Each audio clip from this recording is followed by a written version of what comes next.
അമേരിക്കയുടെ വിമാനവാഹിനി കപ്പലായ USS Eisenhower കഴിഞ്ഞ 24 മണിക്കൂറിനുള്ളിൽ 2 തവണയാണ് ഹൗതീസ് ഈ ഒരു കപ്പലിന് നേരെ ആക്രമണം നടത്തിയത്. എപ്പോഴും ചെയ്യുന്നത് പോലെ ഒരു മുന്നറിയിപ്പ് എന്ന വണ്ണമാണോ ഹൗതീസ് ഈ ആക്രമണം നടത്തിയത്, അതോ അമേരിക്കയ്ക്ക് കൂടുതൽ മോശം ഫലങ്ങൾ നൽകാനാണോ ഹൗതീസ് ഈ ആക്രമണം നടത്തിയത്? ഇതിനെക്കുറിച്ച് തിരയുമ്പോൾ 24 മണിക്കൂറിനുള്ളിൽ 6 സ്ഥലങ്ങളിൽ ഹൗതീസ് ഈ കപ്പലിന് നേരെ ആക്രമണം നടത്തിയിട്ടുണ്ട്. ചെങ്കടലിൽ 5ഇടത്തും ഇന്ത്യൻ മഹാസമുദ്രത്തിൽ 1ഇടത്തും ഹൗതീസ് ഈ കപ്പലിന് നേരെ ആക്രമണം നടത്തിയിട്ടുണ്ട്. ഒരു വശത്ത് കപ്പലിന് കേടുപാടുകളൊന്നും സംഭവിച്ചിട്ടില്ല എന്ന് അമേരിക്കയുടെ സെൻട്രൽ കമാൻഡ് പറഞ്ഞു. എന്നാൽ ഓപ്പൺ സോഴ്സ് ഇന്റലിജൻസ് വഴി ആ ഒരു കപ്പലിന്റെ ട്രാവൽ ഹിസ്റ്ററി നോക്കുമ്പോൾ ഹൗതീസിന്റെ ആക്രമണത്തിന് ശേഷം ആ ഒരു കപ്പൽ സൗദിയിലേക്ക് തിരിച്ചതായി കണ്ടു. അങ്ങനെയാണെങ്കിൽ ഇവിടെ എന്തോ ഒരു കുഴപ്പമുണ്ട്. ഈ വീഡിയോയിലൂടെ വിശദമായി കാണാം.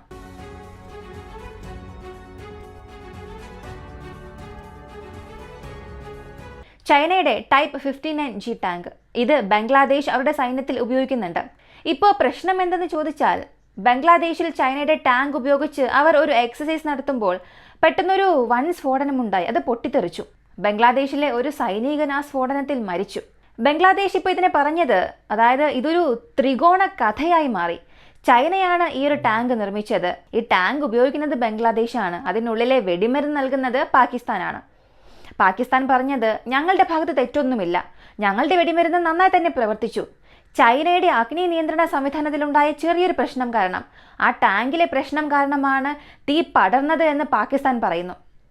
അതേസമയം ചൈന പറഞ്ഞത്, ഇല്ലില്ല, ഞങ്ങളുടെ ടാങ്കിന് യാതൊരു പ്രശ്നവുമില്ല, പാകിസ്ഥാന്റെ വെടിമരുന്നാണ്, അതിൻ്റെ ഗുണത്തിൽ ചില പ്രശ്നങ്ങൾ ഉണ്ടായിരുന്നു, അതിനാൽ ഫയർ ചെയ്യുന്നതിന് മുൻപ് തന്നെ അത് പൊട്ടിത്തെറിച്ചുവെന്ന് ചൈന പാകിസ്ഥാനെ കുറ്റം പറയുമ്പോൾ ബംഗ്ലാദേശ് പറഞ്ഞത്, നിങ്ങൾ രണ്ടുപേരും മാറി മാറി കുറ്റം പറഞ്ഞുകൊണ്ടിരിക്കുന്നു, എനിക്കതിനെക്കുറിച്ച് യാതൊരു പ്രശ്നവുമില്ല, നിങ്ങൾ രണ്ടുപേർ കാരണം എനിക്കാണ് പ്രശ്നം, എൻ്റെ ഗ്രൂപ്പ് മെമ്പർ ഒരാൾ മരിച്ചുവെന്ന് ബംഗ്ലാദേശ് ഇവർ രണ്ടുപേരെയും കുറ്റപ്പെടുത്തി. ചൈനയും പാകിസ്ഥാനും സ്ഫോടനത്തിൽ ഒരേ രീതിയിൽ ഉത്തരവാദികളാണ് എന്ന് ബംഗ്ലാദേശ് അവരെ രണ്ടുപേരെയും കുറ്റപ്പെടുത്തി. അടുത്തത് കാനഡയാണ്. ഇന്തോ പസഫിക് മേഖലയിൽ അമേരിക്കയെ സഹായിക്കുന്ന വിധത്തിൽ ഞങ്ങളുടെ സൈന്യത്തെ അയക്കാൻ, തായ്വാന് എതിരെയുള്ള ചൈനയുടെ ആക്രമണത്തെ ചെറുക്കാൻ തങ്ങളുടെ കപ്പലുകൾ അയക്കാൻ തയ്യാറാണെന്ന് കാനഡ ഇന്നലെ പ്രഖ്യാപിച്ചു. ഇന്തോ പസഫിക് റീജിയണിൽ സ്റ്റെബിലിറ്റി മെയിൻറ്റെയിൻ ചെയ്യാനാണിത്. ഇതിനെ ചൈനയുടെ പ്രതിരോധ മന്ത്രി പറഞ്ഞൊരു മറുപടി, ആവശ്യമില്ലാതെ കാനഡ മറ്റ് രാജ്യങ്ങളുടെ പ്രശ്നത്തിൽ ഇടപെടുകയാണ്, ഞങ്ങളുടെ മേഖലയെ സംരക്ഷിക്കാൻ ഞങ്ങൾക്ക് അവകാശമുണ്ട്, നിങ്ങളുടെ കപ്പലുകൾ ഇവിടെ വന്നാൽ അവയെ എങ്ങനെ നശിപ്പിക്കണമെന്നും ഞങ്ങൾക്കറിയാം, ആവശ്യമില്ലാതെ ഒരു സംഘട്ടനത്തിൽ ഇടപെടരുതെന്ന് അവർക്കൊരു മുന്നറിയിപ്പ് നൽകി.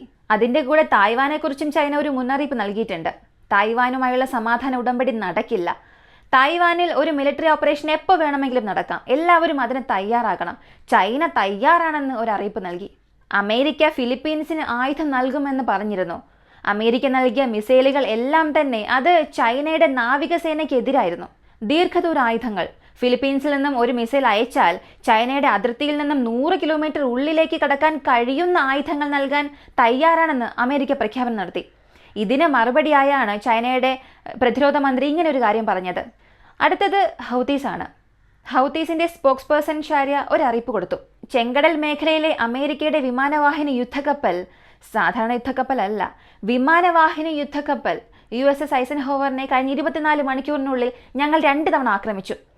ആ സമയം ബാലിസ്റ്റിക് മിസൈൽ, ക്രൂയിസ് മിസൈൽ, കപ്പലിലെ ഡ്രോണുകൾ എന്നിവ ഉപയോഗിച്ച് ഒരു ഏകോപിത ആക്രമണമായിരുന്നു നടത്തിയത്. മാത്രമല്ല മറ്റൊരു അമേരിക്കയുടെ ഡെസ്ട്രോയറും കൊമേഴ്ഷ്യൽ ഷിപ്പ് മൊത്തം 6 മേഖലകളിൽ ഈ ഒരു ഓപ്പറേഷൻ നടത്തി. ഇതിൽ ഞങ്ങൾ വിജയിക്കുകയും ചെയ്തു എന്നൊരു അറിയിപ്പ് കൊടുത്തു. നോക്കിയാൽ മനസ്സിലാകും, 2 തവണ അവർ അറ്റാക്ക് നടത്തിയിട്ടുണ്ട്. ഇതിനു മുൻപ് ഹൗതീസ് ഇങ്ങനെ ഒരു വെൽ പ്ലാൻഡ്, വെൽ പ്രിപ്പയർഡ് അറ്റാക്കൊന്നും വലിയ രീതിയിൽ എവിടെയും ചെയ്തിട്ടില്ല. ഇതിനു മുൻപ് ആസൂത്രണം ചെയ്ത ആക്രമണം എന്നത് ഒരു ബാലിസ്റ്റിക് മിസൈൽ അല്ലെങ്കിൽ കപ്പൽ വിരുദ്ധ മിസൈൽ, ക്രൂയിസ് മിസൈൽ എന്നിവ വിക്ഷേപിക്കും, അത്ര തന്നെ, അതല്ലാതെ മറ്റൊന്നും ചെയ്തിട്ടില്ല. എന്നാൽ ഈ ഒരു ആക്രമണം നന്നായി ആസൂത്രണം ചെയ്ത് നടത്തിയതാണ്. ഹൗതീസിന് പിന്നിൽ വലിയൊരു ശക്തി തന്നെ പ്രവർത്തിക്കുന്നുണ്ട്. അതൊരു പക്ഷേ ഇറാൻ ആയിരിക്കാം. ഈ കോർഡിനേറ്റഡ് അറ്റാക്ക് ഒന്നിലധികം മൾട്ടിപ്പിൾ വേവ്സ് ഓഫ് അറ്റാക്ക് നടന്നിട്ടുണ്ട്.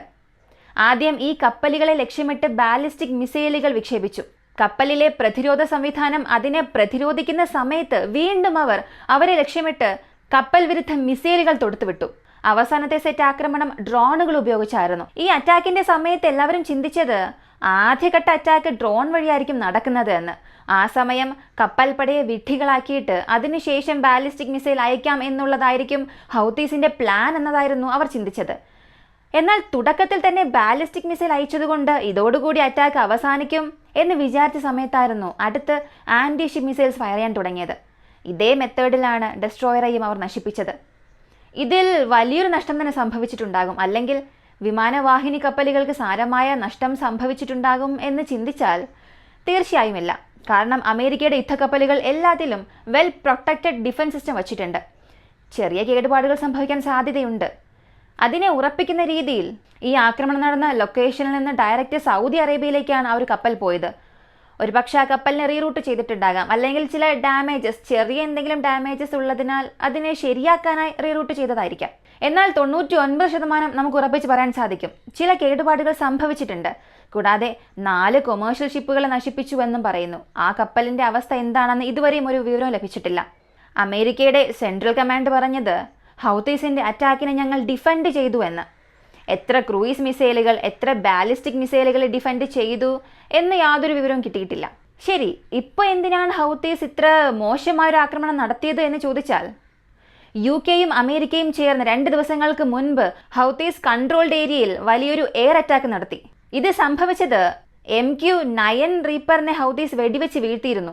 അതിന് തൊട്ടടുത്ത ദിവസമാണ് ഹൗതീസിന്റെ മിസൈൽ വിക്ഷേപണ കേന്ദ്രങ്ങളും വെടിമരുന്ന് ഗോഡൌണുകളെയും ആക്രമിച്ചത്. ഈ ഹൗതീസിന്റെ മിസൈൽ ലോഞ്ച് സെറ്റ്സിലും അമ്യൂണിഷൻ ഗോഡൌൺസിലും ഇങ്ങനെ ഒരുപാട് നാശനഷ്ടങ്ങൾ അമേരിക്ക അവർക്ക് കൊടുത്തു. ആ ഒരു ആക്രമണത്തിൽ 15 പേർ മരിച്ചു. ഇവയ്ക്ക് തിരിച്ചടി എന്ന വണ്ണവും അടുത്തിടെയായി അമേരിക്കൻ യുദ്ധക്കപ്പലുകളൊന്നും ആക്രമിക്കപ്പെട്ടിട്ടില്ല. അതിനാൽ ഞങ്ങൾക്ക് അടുത്ത ആക്രമണം നടത്തിയതായി ഹൗതീസ് ഒരു അറിയിപ്പ് കൊടുത്തു. അമേരിക്കയുടെ പ്രതികരണം അടുത്ത അപ്ഡേറ്റിൽ കാണാം. അടുത്തത് ഇസ്രായേലാണ്. ഇസ്രായേലിൽ ബെഞ്ചമിൻ നെതന്യാഹുവിനെതിരെയുള്ള പ്രതിഷേധങ്ങൾ വർദ്ധിച്ചു വരികയാണ്. നാൾക്ക് നാൾ വർദ്ധിച്ചു വരുന്നു. ഒക്ടോബർ 7-ന് ശേഷം കൃത്യമായ ഇടവേളകൾക്കിടയിലായിരുന്നു ഈ ഒരു പ്രതിഷേധം നടന്നത് എങ്കിൽ പോലും കഴിഞ്ഞ ഒരാഴ്ചയിൽ നടന്ന പ്രതിഷേധം ഇതിനു മുൻപ് ഒരിക്കലും നടന്നിട്ടില്ല. ആയിരക്കണക്കിന് ആളുകൾ തടിച്ചുകൂടിയ സ്ഥലത്ത് ഇപ്പോൾ അതിലും ഇരട്ടിയായിട്ടുണ്ട്. എല്ലാവരും നെതന്യാഹുവിന് എതിരായി പ്രതിഷേധിക്കുകയാണ്. ബന്ധികളെ മോചിപ്പിക്കാൻ സർക്കാരിന് സമ്മർദ്ദം ചെലുത്തുന്നുണ്ട്. അടുത്തത് നാറ്റോ സൈനിക കമ്മിറ്റി ചെയർപേഴ്സൺ ലഫ്റ്റനന്റ് അഡ്മിറൽ റോബോവർ ഒരു കാര്യം പറഞ്ഞു. ആർട്ടിക്കിൾ 5 എങ്ങനെയാണ് ആക്ടിവേറ്റ് ആകുന്നത്? ഒരു രാജ്യം നേരിട്ട് നാറ്റോ നാടിൽ മെമ്പറായിട്ടുള്ള ഒരു നാടിന് എതിരെ യുദ്ധം ചെയ്താൽ, ഡയറക്റ്റ് ഒരു മിലിറ്ററി അറ്റാക്ക് ചെയ്താൽ മാത്രമേ ആർട്ടിക്കിൾ 5 സജീവമാകൂ എന്നാണ് എല്ലാവരും ചിന്തിക്കുന്നത്. പക്ഷേ പദ്ധതിയിൽ ചെറിയൊരു മാറ്റമുണ്ട്. നാറ്റോയിലുള്ള നാടുകൾക്കെതിരെ സൈബർ ആക്രമണം നടന്നു, വലിയ രീതിയിലുള്ള വിവരങ്ങൾ ചോർന്നു പോയാൽ അതും ഞങ്ങൾക്കെതിരായുള്ള ഒരു ആക്രമണമായി കണക്കാക്കും. അതിനായും ആർട്ടിക്കിൾ 5 സജീവമാക്കാൻ ഞങ്ങൾ തയ്യാറാണ്. ഇൻഡയറക്റ്റായി റഷ്യയ്ക്ക് ഒരു മുന്നറിയിപ്പ് നൽകുകയാണ് ചെയ്തത്. ഇതിന് കാരണം യൂറോപ്യൻ മേഖലയിൽ റഷ്യ ഉക്രൈൻ യുദ്ധം ആരംഭിച്ചതിന് ശേഷം റഷ്യ ആസ്ഥാനമാക്കിയുള്ള ഹാക്കർമാർ നടത്തിയ സൈബർ ആക്രമണം 47% വർദ്ധിച്ചിട്ടുണ്ട്. ഈ സൈബർ ആക്രമണം പ്രധാനമായും നടക്കുന്നത് പ്രതിരോധ നിർമ്മാണ കമ്പനികളിലാണ്. ഉക്രൈനിലെ പ്രധാനമന്ത്രി സെലൻസ്കിയോട് ഒരു ചോദ്യം ചോദിച്ചു. ഗാസ വാർ കാര്യത്തിൽ നിങ്ങൾ ആരെയാണ് സപ്പോർട്ട് ചെയ്യുന്നത്?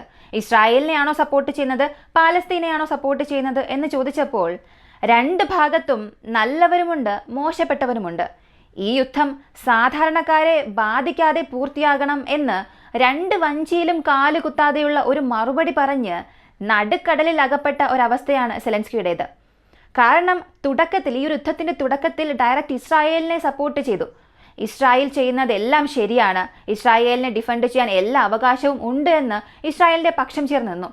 എന്നാൽ ഇപ്പോൾ അതേപോലെ മാറ്റി പറഞ്ഞതുകൊണ്ട് ഇസ്രായേലിന് സെലൻസ്കിയോടുള്ള ദേഷ്യം വർദ്ധിച്ചിട്ടുണ്ട്. കൂടാതെ സെലൻസ്കി പറഞ്ഞ മറ്റൊരു കാര്യം, ചൈന കാരണമാണ് റഷ്യ ഇത്ര വലിയൊരു യുദ്ധം ചെയ്യുന്നത്. ചൈനയിലാണ് റഷ്യയ്ക്ക് വേണ്ടിയിട്ടുള്ള റോക്കറ്റുകളെല്ലാം നിർമ്മിക്കുന്നത് എന്ന് ചൈനയെ കുറ്റം പറയാൻ തുടങ്ങി.